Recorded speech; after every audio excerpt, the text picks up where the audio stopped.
love this picture that I found at Pottery Barn, but I do not love the price tag. So I'm gonna try and flip this $25 marketplace find into a Pottery Barn dupe. Let's see how it turns out.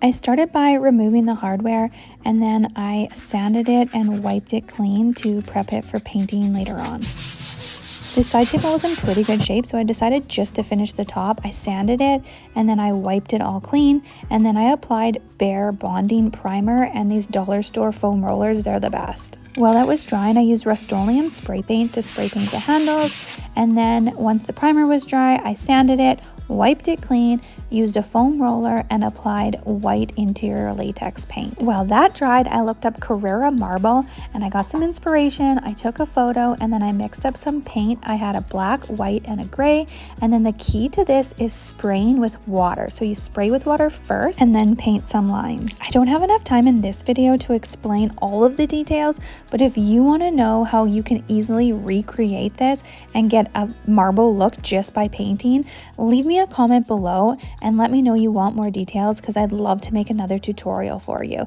It's a lot easier than it looks, and look at it come together. I can't believe how real this marble is looking. Wood, not marble, right? It took a bit to dry because I did add a lot of water, but once it was completely dry, I added a clear varathane finish. And my favorite part, which is like the cherry on top, is adding the finished painted hardware. Okay, a reminder of the before, and here is the after. This is my $25 marketplace find. $25 versus over $1,000. I think I did pretty good. What do you guys think? Thank you so much for watching, and I can't wait to see you in the next video.